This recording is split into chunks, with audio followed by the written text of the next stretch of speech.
The whole object of rock riding and this type of rock riding is to get through the obstacle with momentum and with little or as least amount of falling as possible. By carrying your momentum and guiding your front wheel to the appropriate rocks, that will get you through the obstacle or the obstacle field. Remember, there is no marks or there's no points for getting through without putting your feet down. So dab, put down, but whatever you do, keep the momentum and keep the front tire tracking straight or over the obstacle, not in the little obstacles.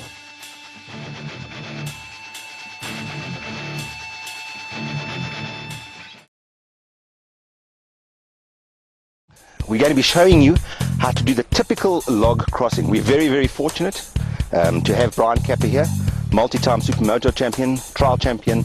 He knows what he's doing. The whole point of this little exercise now is to have a little obstacle, which I've experienced in my riding and in off-road riding, a log. But you cannot believe how much energy it takes and how people battle with it. Now Brian's going to show us firstly how the normal way to do it and the amount of energy you actually use, and to show you that it's not that efficient. So first 1 or 2 shots you're going to see Brian doing it how it should not be done, and then we'll show you the proper technique on how it should be done. Thank you, Brian, if you can let a go with that.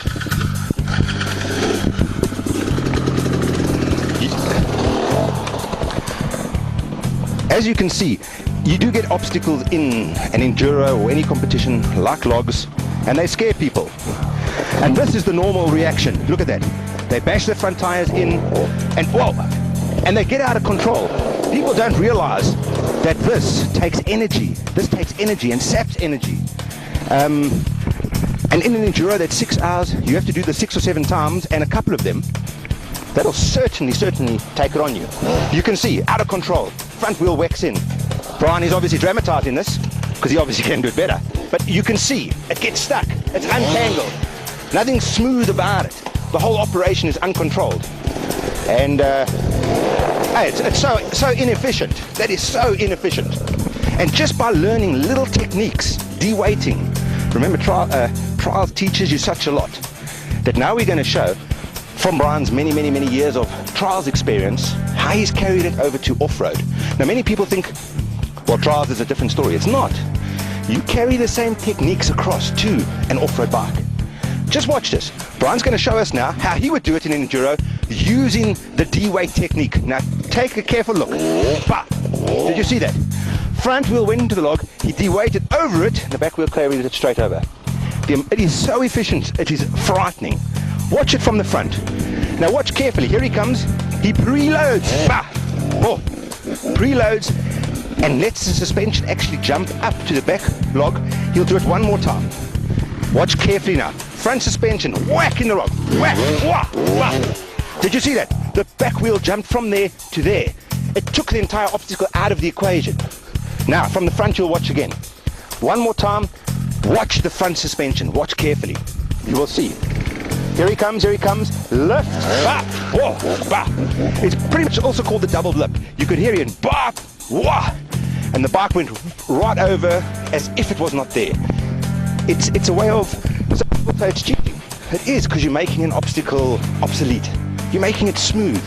You can just float it over there. This is a technique that you have to learn. Let's watch that again. Now just watch carefully. Setup is everything. Setup, wah, front wheel, check where it is. Okay, that's good balance. See the front wheel's punched in there. And now, wah, and it bumps over. Look at that. That was exaggerated, but you cannot believe how efficient that is. You've got to learn. It's a double punch or a double blip technique. If you can do that, the amount of energy you will save is unbelievable. And of course it looks good to people, because you get over it a lot quicker. And once again, if that was a very slippery log, it is slippery at the moment because it's slightly wet and it's burnt, but if it was covered with mud, you would see how that technique works, because the back tire actually jumps forward. Yes, now we get to the very hard and advanced moves. The tire scaling or de-weighting over a tire. Most enduro crosses, in actual fact all enduro crosses, will have a truck tire, a bulldozer tire, or a big tire to just give you that little bit of an obstacle. It does bring fear into most people's hearts who don't know how to de-weight like that, It's a trials maneuver, and you will find that most trials riders are pretty happy when this comes along. As you can see, Brent over here is preloading, and he's going to put his front tire right into the tire and squash it. What that actually does is it absorbs a certain amount of energy. He did stop here just to show his pure balance, but what it would have done is absorb the energy. He will then bounce down or put all his weight down on the rear shock. What that will do is give it spring, and when he jumps off the bike with his body, it'll give the bike lift. Now that didn't really show it 100%, but as you can see there, the bash plate did not touch the tire, which means that the back tire must have got considerable bite and giving it considerable height. Most of the times the guys will bash their bash plates on there and try and seesaw over it, but once again it costs you. Oh, there we have it there. Now Mark, what he did over there is a typical enduro rider. You're hitting with speed and it's still doing it. There's nothing wrong with the technique. He's starting to learn now about the front wheel, although there he's really glancing it. You can see poof. Now if you look at that carefully, his front wheel didn't really bash into it and preload. Therefore his bash plate hit it at a 90-degree angle and he lost control. His line of sight was totally out there. He did get up it, and most people will get up it and you won't notice it. But what it did do is take its toll as far as energy goes.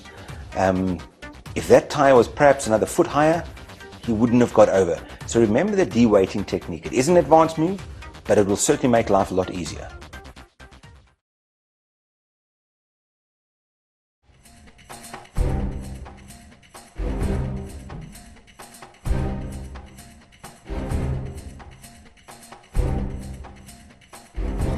Alright, you'll notice now Bruce, he'll come down here, and very importantly you'll see he'll put his foot quite far away from the bike. That's very important. If it's too close to you, you can't get the maneuver around. Now you'll see as well, he's got his one finger on his clutch there. He's now going to slip the clutch, but he's not just going to drop it. If he drops the clutch, that back wheel's going to spin too aggressively. So he's going to feed it in there. He's going to compress the front, then he's going to get a bit of weight on the back, and as it comes up, he's going to feed that clutch out, lift the bike. The higher he lifts the bike, the sharper it will turn. So there he goes. He compresses the front as well. He does a nice little pivot there with his foot. It swivels around, and off he goes.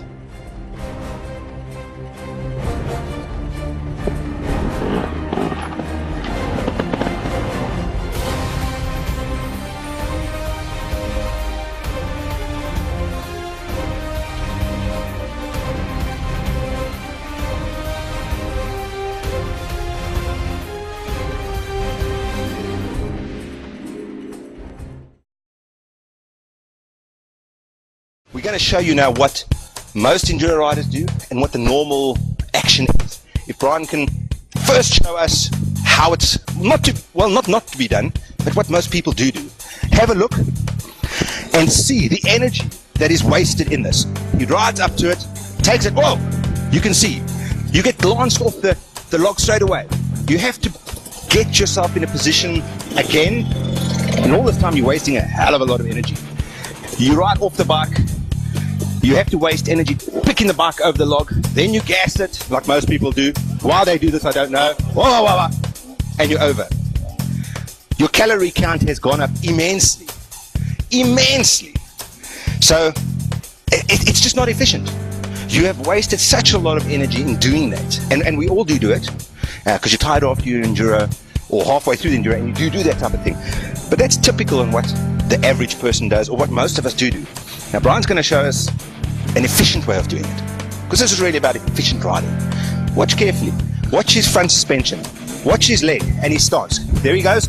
Wheel up, up. One shot and over. Back wheel might not look pretty. Let's do that once again. Watch carefully. That's efficient. One leg up, over, and out. Perfect. Amount of energy expended, almost zero. Because it's just a flowing move. It keeps it flowing. Only one leg gets off the bike and it just rolls right over. Now you ask yourself, why didn't Brian do what he did in the other logs on this log? Simple. There's not enough space over here to line up into a 90-degree angle. So you have to use your leg just to pivot it around. I'm thinking, Brian, if you can just do that one more time, we can watch where your leg pivots and how the bike swings around that and then goes over. Watch carefully. Make note of the leg position. Leg comes out, pivot, whop, and over. That's it. Most people can do that, but they get a bit scared. So to learn that little technique will save you calories, time, and energy, and will make you faster. Practice, practice, practice with that type of technique. You always ask, what is the correct handlebar position? I feel there is no right and wrong, but you can do some more right more than wrong. First of all, when setting up the handlebars, you will normally get a little bit of a marking on the handlebar. Always keep it to the middle or further. Don't bring it back. If you bring the handlebar too far back, you will sit at a squashed stance, which is never ever good for an off-road rider. You'll always want it in the middle, or even a little bit to the top to give you a little bit more control, like a trials rider would have. If you do watch trials riders, their handlebars are quite way forward to give them maximum control over the front wheel, direction, and the ability to control that direction. But being an off-road bike, speeds are a little bit higher. So you don't want it as far forward, because this will actually tire your forearms out a little bit more. So you bring it back a touch more, preferably in line with the forks. They should be spot on line with the forks, with your hands on them, pretty much in line with the forks. If the bars were further back, they would be over here, not in line with the forks. So straight away, you've got a trajectory that is not correct. Always make sure a little bit forward or exactly in the middle. Handlebar adjustments. When adjusting the handlebar, always make sure when loosening the clamps that you do them one bolt at a time of equal looseness. If you do the one before doing the others, it creates an unnecessary torque upon the clamp. The actual variation in where the bar must go is quite personal, but I've seen a lot of people have it quite far back. In doing it that far back, you run the risk of damaging your wrists, because your wrists are in a very, very weird position and they can be injured if you hit a hard obstacle. The most common place to run your handlebars is dead center. You can see the variations in the lines, in the vertical and the horizontal lines. By having it directly in the middle is your natural position. This is the normal position. By putting it more forward, you're doing a trials rider stunt here. By having your handlebars more forward gives you more control over the front wheel.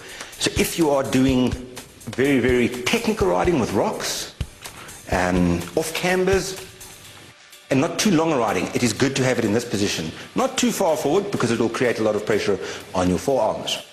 So all in all, I like to have it just maybe one notch above halfway, which gives you the best of both ways. That is generally the best position to have the handlebar in, and probably the most comfortable. Now, as we spoke about the bar position, you've got to realize that levers work directly in conjunction with your bar position. If your bar is at the forward position, make sure they're not too far down, because that'll put a stress on your wrist that is not necessary, especially going downhill. By adjusting the lever absolutely perpendicular to your elbow at most riding angles, obviously you can't have it at all riding angles, that's probably the ideal position. I personally prefer the lever to be around about there. So when I'm riding in that position, everything is straight. If I hit a rock hard, it won't bounce my wrist forward, won't create damage. Or if I'm going down a steep hill and my butt's way on the back of the bike, it'll be like this. My wrist is at an angle that is very, very prone to injury. So always make sure they're in the middle. Don't ride like Ricky Carmichael. He rides with them like that. They're actually up like that. Why? Because he's doing supercross. And they're always in various positions, so they're not going down a steep downhill like that, or steep rocky downhills. So don't watch those guys and think that's where the lever is. Typical off-road, levers there. Where your handlebars are, levers there. That's normally your best and most neutral position and safest. Lever set up is absolutely detrimental to any bike. If I get on any bike, no matter what make, first thing, where are the levers? Whereabout are they in conjunction with my index finger or the two fingers I use for my brake? Are they close to the pivot point, or are they close to where the actual cylinder is? Because wherever that is the closest to, that's going to give you almost a better feel for the brake. The clutch you always use 2 fingers. I always use 2 fingers, most people will. These 2 fingers here. So if the lever is pulled in, I'll be able to have leverage on the end. So I like to make that a little bit further in, not only for protection, but for the actual leverage of it, which will make it easier. Now, those are not your only levers. People often forget about the rear brake pedal. Very, very, very important. Rear brake pedal over here, first of all, adjustment. If your foot is on the foot peg, it must be absolutely level with that. In actual fact, this lever could be a little bit up, because if it's just like that, you might have to stand on the lever to get your brake to work efficiently. You don't want to be lifting your foot off too much, because that'll give you control of your foot a little bit of a iffy feel, and you don't want that. If you have it too high, you will be feeling like that, and you will drag the lever, which will boil your brake fluid, and you will lose back brake pads. Always make sure that it's at least level, or maybe just a little bit up, with free play over here. The adjustments are made, and make sure you always have that free play, because if you're riding in tight and twisties and your foot happens to rest on them, it'll boil that oil very quickly, and you don't realize your foot is actually resting on the brake lever, therefore putting heat through the oil and boiling it, and you will lose your brakes.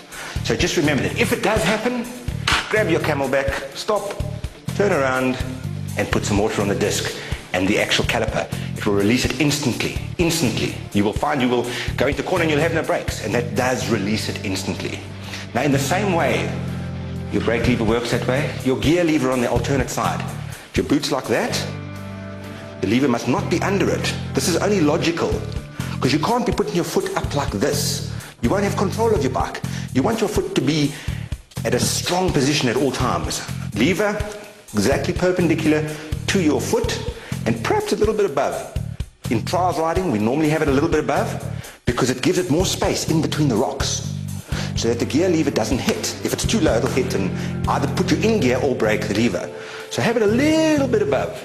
Therefore, it gives you the opportunity to use it freely and also be out of the way of rocks. Make sure you adjust that gear lever. Often I see bikes, the gear lever sitting like this next to the foot peg. Not right. Not right and not cool. Make sure it's level or a little bit above. To adjust the lever, take your KTM spanner or whatever spanner for whatever make bike you do have. Sockets work the best. Try not to use a ring spanner or just a normal half moon spanner. They tend to strip your bolts. Do the loose adjustment there, take it to the other side. Do the bolts in exactly the same torque manner. If you just loosen the front one and it moves, it does stress out the rear of the actual adjustment part. Take the lever. You can see the lever is in that position there. I personally do not like it. Some people do prefer it in that position.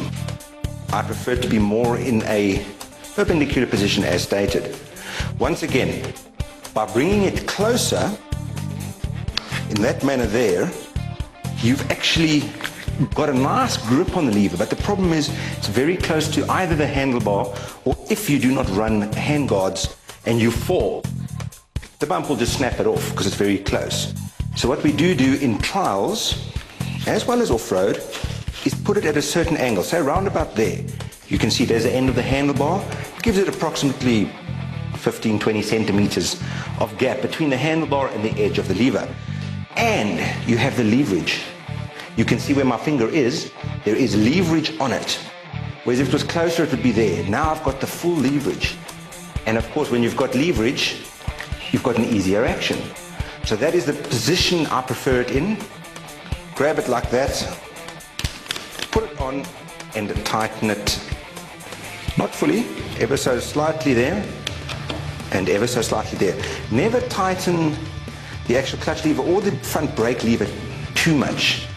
In a fall, if you do not have a handguard, you will want it to bend like that. It must just be able to turn in the event of a fall. Because if it's too tight, it will just break. And you do not want your master cylinder breaking or any part of it. That'll end your ride. So just tight enough for that, but not too overly tight. A typical situation that the guys will get into on a difficult technical climb like this. At the moment my back wheel's stuck in a hole and I'm on quite a steep incline. So typically the guys are going to be doing this.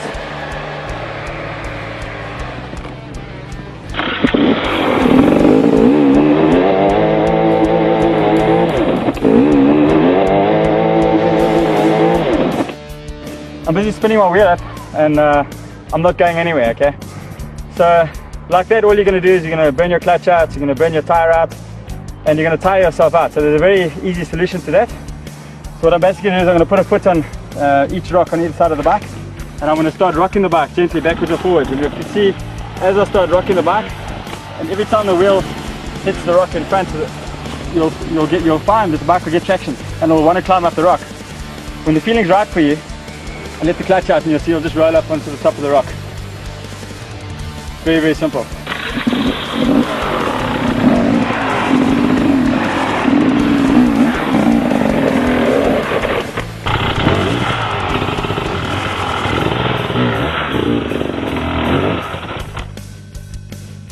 Really very easy technique. And the other way, of course, is to weight your pegs as well. This one is a relatively small climb. When you get to something a little bit bigger, you're actually going to be putting your weight on your back wheel to get it to bite into the ground and find the traction that you need. Segment, you're going to be watching the camber, or the off camber as we shall say it. Now watch Brian coming. He's first going to show us how it's not to be done, or how the normal person does it. Once again, we're going to be focused on energy conservation and efficiency. So watch how the first way he does it, how inefficient it is, and then we'll go through it on doing it the efficient way. Right, here comes Brian. As you can see, sitting, paddling along. Everything that he's doing here now is probably not the right way to do it, but it is what we all do. You can see front wheel slipping out because the front brake was put on too early, off angle, oh. Now that's a typical move. It's a typical move. That's what actually happens. You go around the off camber, gas it too much, your bike is not in the right position. So when you do give it gas, the back wheel just slips out. And then when you want to take off again, see what happens? You spin, you're out of control. The bike wants to wheelie. It's not good. It's an inefficient way of doing it. Off cambers are a part of life in enduro riding, and they're something you have to deal with. But if you learn to do them right, put a bit of effort into them, learn the technique, you cannot believe how good it can be. Now Brian will show us the correct way. This is how he would do it. Once again, focus on energy efficiency. Standing up, eyes forward, looking where he's going. Front wheel tucks in, goes. Beautiful, beautiful. In control. Out. Now that was, all that showed was control, confidence. By de-weighting, or not de-weighting, sorry, by putting your weight in the right ways. The left foot peg, the right foot peg. Brian, if you could just show us one more time, exaggerating your weight position. What we'd like to do here is, let me show you where the weight's going to be on the bike. He's going to lean it to the outside so the actual tire can grip on the outside. Just watch. Watch his leg movement and leg displacement. He's coming down, obviously bum a little bit over the bike, towards the back. Watch his legs and his body. Do you see that? See his weight? Look at his weight. There, well, okay, that was a bit of a foot. Naughty boy. But anyway, it showed his weight. He's basically coming down. He's basically coming down, putting his weight on this side to give it more grip, keeping this side light. Would you do that one more time, Brian? He's going to show us one more time. Just going around like this. This leg, weight on. So the weight carries the whole way through and then straightening up. Watch. Right, there he comes again. I never say this enough. Stand when you're coming down. Look where you're going. Watch where the front wheel goes. Take the line wide. Wait. Did you see that? His body position, how his body swings out. That's an off camber. That's how you attack an off camber. That's the way you do it properly. Low calorie consumption and energy consumption. That is what you want. The relevance of the stoppie. As you can see, the relevance of the stoppie over here is about bike control. As you can see, Brian is preloading once again. We always use preload. It'll run always through the system and through what we are doing here. as he's going through the stoppie, you can see the perfect balance point of just hitting enough front brake and balance as he's going forward over there. If you try this instantly at home or straight away, you very possibly go over the bars. So you've first got to get your balance point. There it is there. Okay, well, don't try and swing around like that straight away. You'll end up in the lake. But as you can see, it gives an ability on the bike and a control on the bike that is not only awe-inspiring, but geez, it looks good. And it'll help you tremendously in your riding, in the area of being able to stop on two wheels and having the confidence to hit your front brake at full speed, or not full speed, but at a speed, but being in control. What Brian is doing here is just, that's inhuman.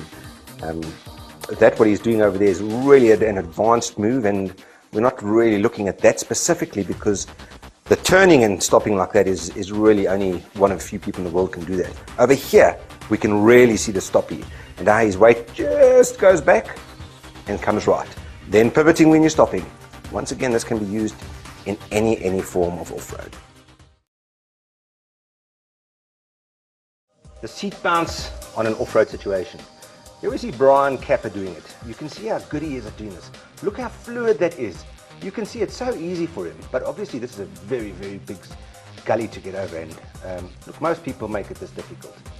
No, not really. Over here, Brian is actually just showing us an obstacle, a trench that is in an off-road event or enduro, and he's showing us what will happen if you don't really know how to seat bounce, or if you're too scared to actually just jump that gully and you have to ride through it.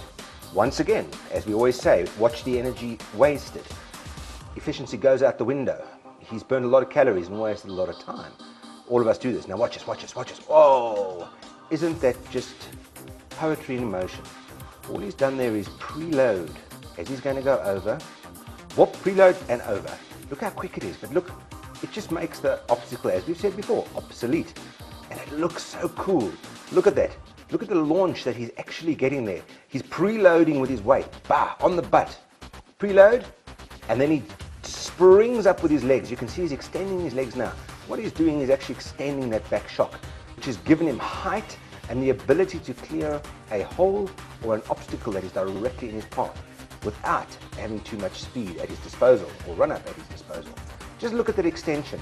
His legs are extending. You can see the bike's extended up.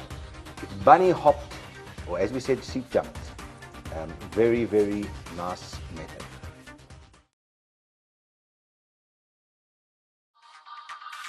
Drop-off. Man, a drop-off can bring fear to people's hearts. It's one of the single biggest fear factors in an off-road rider's skill test, because I think a human's got a natural ability to get a little bit scared if there's suddenly a ledge with a 5 or 6 foot drop-off in front of him. But you know, it's something that can be conquered. It's something that we can learn to do. If you look over here now, Brian, obviously he's a past master at doing this. But as you come up to the cliff or the wall or the whatever you have to drop off of, you preload. Look at that. Look at his legs. He's preloading now. Whack. Give a little bit of acceleration. Always make sure you keep that front wheel light. If you don't keep the front wheel light, it'll tuck in. You'll go over the bars, and there's a possibility of breaking a peak. So do not keep the front wheel under the bike or under non-powered movement. Make sure there's always power behind it, and then you will survive.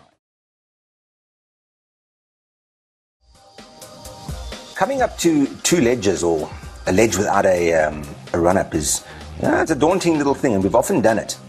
Now Brian's showing us over here, he's coming up a ledge, as you can see, weight all the way forward, because although that doesn't look slippery, that day it was very loose and very slippery. And as he gets to the top, he has to prepare himself for a ledge. And we're not talking a small ledge, we're talking a good 4 foot high ledge, and it was undercut as well. Straight away, on power, committing totally and getting over it. If you looked at his body positioning over there, look how far up it was. Look how far up he actually landed on that ledge, right there. And his bum was all the way back on the mudguard. It just shows you the confidence you have to have, and confidence you must learn to get over these type of obstacles. The 2-step ledge. Now the whole trick to the 2-step ledge, or the double ledge as we call it, is to first get your control or balance perfectly on. make sure your line is 100% right. If you watch Brent over here, Brent Lariche, watch him preload there first. Let the front wheel absorb and then, I suppose, explode, not preload, and it jumps to the top of the ledge. Now it might look pretty easy, but Brent is a 9-time South African trials champion, so obviously he knows how to do this naturally. I wouldn't suggest doing something as small because something like that can happen. Rather start off with something a little bit smaller. Mr. Mark Garland, our resident Husaberg rider, showed us quickly how it's not to be done.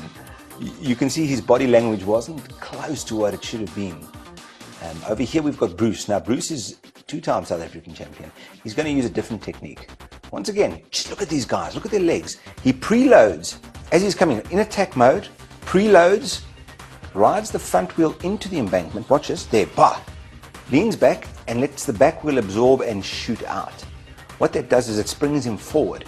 Without that movement, you'll pretty much land on your bum, just like Mark did.